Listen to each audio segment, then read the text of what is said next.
Second World War, Pacific Theater. Mr. H here with you, beginning with a question. Question: what's harder than landing on a beach full of Germans who don't want you there? Answer: landing on a beach full of Japanese who don't want you there. Because there's one thing you know about the Japanese: when they talk about fighting to the death, they're not kidding. The Germans will back up and find another place to hurt you later. But Japanese, there's no backing down. The Japanese, they fight to the death and they mean it, man. And it's going to be a tough war against the Japanese because look at this. You're going to have to go island to island against these guys. They're waiting for you. They're fortifying all of these islands. Remember trench warfare? Here it is, multiplied by about 14, over and over and over. Japan has a very big empire, and they had a problem when the war began. Here was their empire when it started. Now, Japan, as you can see, is an island. Here's their strategic dilemma. Just like Germany having to face two sides, well, Japan's got a problem too. It's an island, population's growing, people got to go somewhere, and they import everything. Oil, metal, tin, rubber, you name it, they got to import it. And that stuff is located in two places. Oil's up here in Siberia, and we've got other stuff down here. The oil, you've got some oil here too, along with tin and metal and stuff, rubber. Now, the problem with invading Siberia is what? It's Siberia, right? So the Russians will fight hard. Even if you beat them, you can only drill like in the spring and the summer. Now, if you go south, you can drill the day you get there. The French are tied up over in Europe.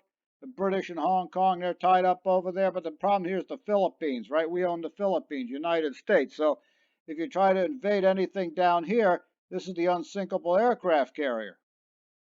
So Japan's got a strategic dilemma. Going north into Siberia causes problems. Going south down here, you end up at war with the United States.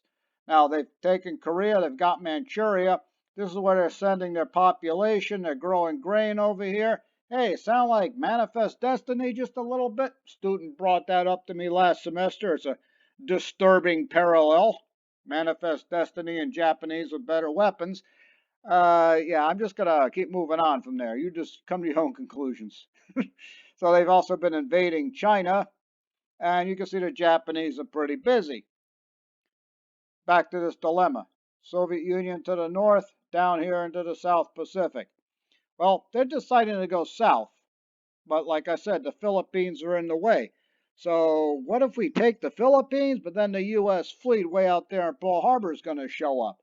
So the Japanese come up with an idea. Very simple. Let's take out the Pacific Fleet in Hawaii and then go after the Philippines. Yeah, easy peasy, no problem, right? So they've decided they're going to attack Pearl Harbor, and they were expecting to lose 1/3 of their fleet. They lost 50 planes and crippled the U.S. Pacific Fleet.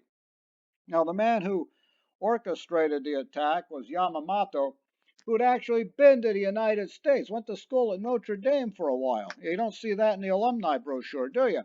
So he understood America very well. He's the guy who planned the attack on Pearl Harbor, and he warned the rest of the people in the Japanese government, if we attack the United States, we have to win this thing in 6 months. Because if we don't win it in 6 months, their industry starts to come online, and there's no way Japan is going to match the United States in industrial output and weapons. In other words, if we attack them, we awake a sleeping giant. So if Japan can't win it in 6 months, their next strategy is to grab all of these islands and make the Americans exhaust themselves going island to island. So Japan knows what they're doing. They've thought this thing out and they commit to it. In December the 7th, 1941, Pearl Harbor. Why they attack on a Sunday? Because they know Americans sleep in on a Sunday. Like I said, they know us pretty well. They take the Philippines. And when they take the Philippines, it's going to be a long, tough fight for the Philippines. Because, we're Americans, we fight hard. But eventually, MacArthur down there is forced to, they order him to go to Australia, and Wainwright's the guy who has to take over once he goes to Australia. And they capture American prisoners, and we get the Bataan Death March. Now, Japan never signed any kind of international convention. A lot of Americans and Filipinos getting shot and tortured along the way and starvation. This, my friend, is what we call a war crime. Here's the man responsible, Masahiro Homa. Was he a villain? Was he incompetent? Didn't know what's going on? Well, you're the general, you're in charge. At the war crimes trial later on, he tried to say he was unaware it was happening, but his headquarters is 500 miles away from the POW route, so I don't know how he didn't know it was happening. Some people say it could be the Japanese code of Bushido, the way of the warrior, where you're not supposed to surrender. It's a disgrace to surrender. And they felt since the Americans and Filipinos had surrender, they were like not worthy of treatment of warriors, so it was okay to torture and shoot them and everything.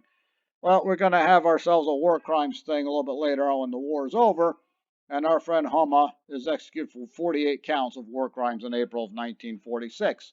If they capture your guys, you know, you've got some of theirs too. That's why you basically treat prisoners okay.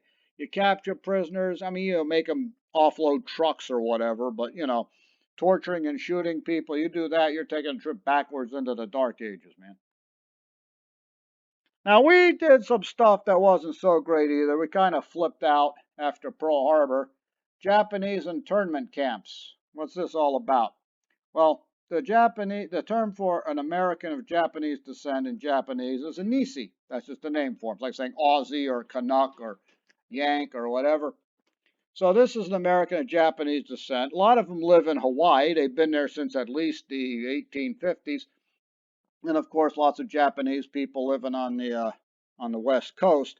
Well, after the attack on Pearl Harbor, people got really paranoid and thought perhaps this was a possible terrorist fifth column, and they grabbed these Japanese of Americans of Japanese descent, American citizens, most of them, mind you, and put them in internment camps, spread them out throughout the West and Arkansas. I'm not sure why Arkansas. It sounds like a war crime on its own.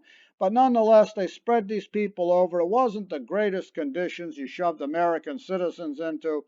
The U.S. government formally apologized in 1988. I guess better late than never. But yeah, that's the kind of thing that could really upset a lot of people. Now, some people justify saying, were there any Japanese terrorist attacks? I guess not. But if you're an American citizen, why would you do that anyway? Well, we got a couple good things came out of these internment camps, believe it or not. The 442nd Regimental Combat Team, made up of Japanese Americans exclusively. And here they are fighting loyally for their country, the most decorated unit in American history. Where do you think they sent them to fight? Look like the Pacific? No, that's in Europe. If they wouldn't send these guys to the Pacific, one, some people were still paranoid they defect or something, which isn't going to happen. Because if they are captured by the actual Japanese, that's worse than traitor by Japanese law. So it's not just getting executed. They're going to really torture these guys. So they sent them over to Europe, and they proved their loyalty. And, if you're in the 442nd Regimental Combat Team, you come back home. Yeah, I want my family out of that camp. Thank you. Well, there's one guy who was born in that camp in Arkansas, George Takei, their Sulu from Star Trek. And this, of course, always leads to the inevitable Star Wars versus Star Trek debate. I'm more of an Alien versus Predator kind of guy personally, but hey, that's America. It's a free country. Well, America finally strikes back. After our fleet got nailed pretty bad at Pearl Harbor and the Philippines fell and the Japanese ran through the Pacific, taking all those islands and setting up that defensive perimeter, we decided to set the supply lines, pile up stuff in Australia, turn Australia into a warehouse, and we're going to start fighting our way back island by island by island. And it is not going to be easy because when you fight the Japanese will come after you with everything they have and then some. So our first battle, we strike back at the Japanese island of Guadalcanal. Why Guadalcanal? It's on the way to Australia, and the Japanese trying to push this way to cut the supply lines. They actually bombed Darwin, Australia. I'm not sure they ever plan on going to New Zealand because I'll be honest with you, you think Australia's in the middle of nowhere. I'm not even sure New Zealand's on this planet. Nonetheless, Guadalcanal, we're going to hit them here and start driving them back, inch by very painful inch. We're going to win at Guadalcanal. It's the size of your hand, and it's going to take 6 months. That tells you what you're dealing with. Midway, on the 4th day of June 1942, the Japanese Navy is going to take another shot at Pearl Harbor. They're grabbing an island called Midway because, it's midway between Tokyo and Pearl Harbor. And we ambushed the Imperial Japanese Navy here with some dive bombers, and we sink 4 Japanese carriers. Again, it's just a small window of opportunity.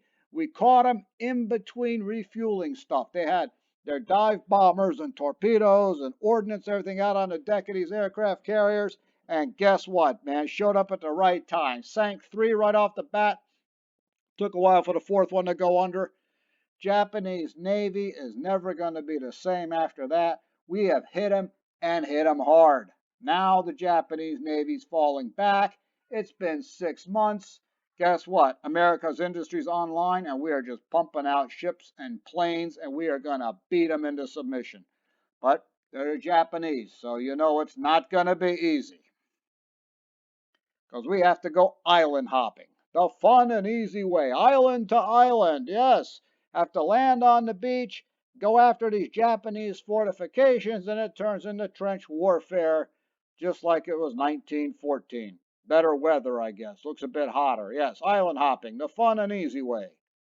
Not really, because here is where we start to encounter something they used to call battle fatigue, but now we've got a name, PTSD, post-traumatic stress syndrome. And it's the kind of war where this isn't the Civil War where you fight out in the open. This isn't the Battle of Thermopylae out in the open, or Marathon, or Kenai, or any place like this. No, this is the kind of war that just goes on through the day, through the night, the next day. There's no break. The average island battle in the Pacific goes on for 28 days. 28 days of non-stop combat. And there's nowhere to go because you're on an island. So you can't really go to the rear. You can't really rest any place. You could go to a ship and they'll just send you right back again. So, yeah, this is a different kind of war. It's a really bad kind of war. And it's just bad news. Try to avoid wars when you can. We talk about wars a lot because we're trying to avoid repeating them. And if we do have to fight them again, we know how to do it right. Here's the island hopping strategy we're talking about earlier. Island to island to island. Not going to go through every single one of these battles. Just know there's a bunch of them. Because how many little red dots do you see? A whole lot. Here was Pearl Harbor where the whole thing started. Look how far that is. Right? Down here, Guadalcanal thing got started here. We had our supply lines here, Australia. So MacArthur has got the southwest. The U.S. Navy's coming this way, and they're going to meet up at Okinawa. So he's bouncing his way here along New Guinea and the jungles and everything there. We're going to land back at the Philippines. He said, I shall return. Well, he's back. We find out what happened with the Bataan Death March. And then we kind of link up with the Navy, who's been fighting their own wars with Marines and a few Army units. Island to island, Tarawa and all this kind of stuff. Iwo Jima is a really bad battle. Okinawa takes 82 days. Look at the size of this thing. Not even the size of Robeson County. It took 82 days. They dug so many trenches and tunnels. Okinawa, why does it say 44 to 45? Japanese snipers running all over the place, even when the battle was over. Yeah, these people fight hard. There was one Japanese soldier here in the Philippines.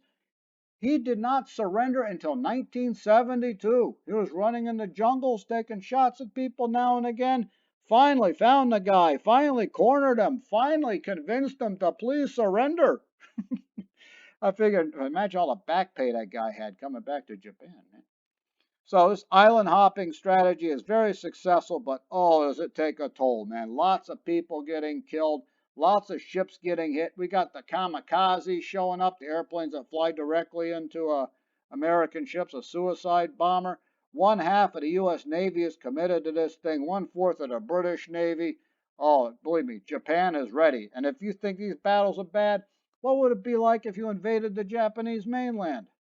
Oh, don't even want to think about that. Well, as we mentioned earlier, MacArthur had been ordered to leave the Philippines when the Japanese first overran it. Now he's back with a few thousand of his closest friends. He said, I shall return, and there he is October the 20th, 1944, the U.S. returns back to the Philippines. It takes a while to pry the Japanese out, like it does anywhere. Do you realize they reshot this thing like 6 times? Yeah. Oh my God. Say what you want about MacArthur. He's a little bit vain, but he's getting stuff done. I like these guys up here, right? It's supposed to be happening now. And look at these dudes. They're just kind of hanging around because they've seen it happen 5 times already. Iwo Jima. Huge battle, getting closer to the Japanese homeland, and it just keeps getting worse. 6,000 Americans killed. That's supposed to be 19,000 wounded. And look at these Japanese casualties, man. They had 20,000 people on this island. 18,375, they counted them, were killed in action. Only 216 prisoners. It's a disgrace for Japanese soldier to be taken prisoner, but somebody's going to surrender every now and again, especially out of 20,000. And of course, sometimes people get knocked out or injured or whatever and don't realize what's going on. This is not normal. I mean, really, if you have a garrison of 20,000 people, statistically speaking, about 10,000 would be casualties. Of those, 3,000 would be killed, maybe 6,000, 7,000 wounded, and the rest either retreat or surrender. So this tells you what kind of enemy you're fighting. When they talk about fighting to the death, I mean, this is almost statistically impossible, but they're still doing it. You've seen this photo before, raising the flag on Mount Suribachi? Yeah, this is the second picture. They didn't like the first one. Oh my goodness, Second World War version of selfies, right?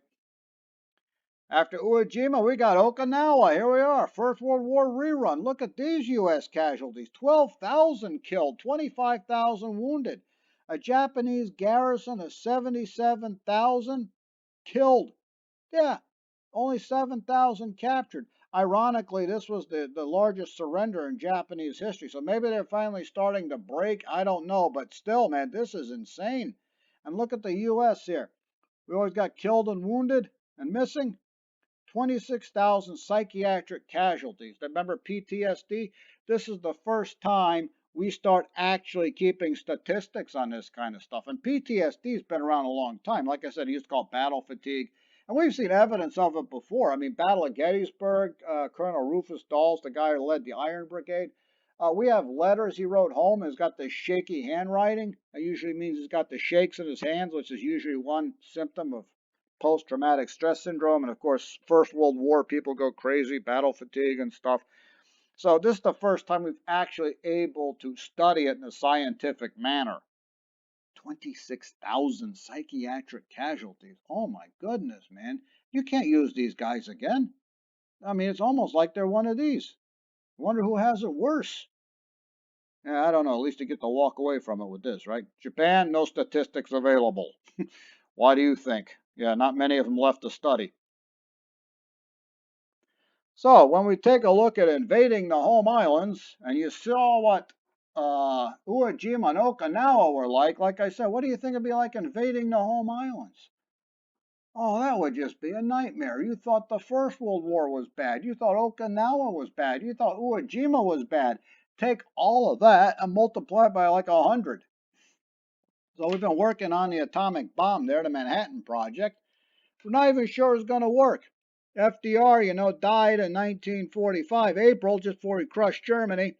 So here's Harry Truman, has no idea what an atomic bomb is exactly. They had to brief him on that. And we decide we're going to use it.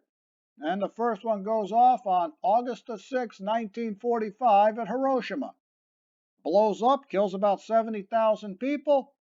Japanese Navy base there. That's why we kind of went after it. Unfortunately, the city around it. And the Japanese don't even respond. No, they know what it was, though. They had their scientists out there. They've been working on it, too, but nowhere close as we got. 3 days later, August the 9th, 1945, Nagasaki. We hit them a second time. 100,000 people dead there. And we finally get a response from the Japanese. If you remember from the Tehran conference, we had called for unconditional surrender. Italy had switched sides. Germany, we crushed completely. Told Japan, you surrender. No terms, unconditional surrender. Japan comes back and says, how about we surrender on one condition? All right, what's that condition? Keep the emperor on the throne, even if he's a figurehead. Well, you take a look at Iwo Jima, you take a look at Okinawa, and no response at Hiroshima and Nagasaki. You finally get one, and you think about it, and you say, "Okay, I can go with that." So on September the 3rd, 1945, it is finally over. The Second World War ends in Tokyo's harbor. The most ferocious and destructive war of all time. Somewhere between 47 million and 60 million people killed. Europe and Asia completely demolished. Northern part of Africa got hit. And we used nuclear weapons for the first time in history. Yeah, they were kind of primitive, but I prefer not to use them at all. So there's the Pacific War for you. We'll talk about post war stuff. Have a great day. Mr. H. Signing off.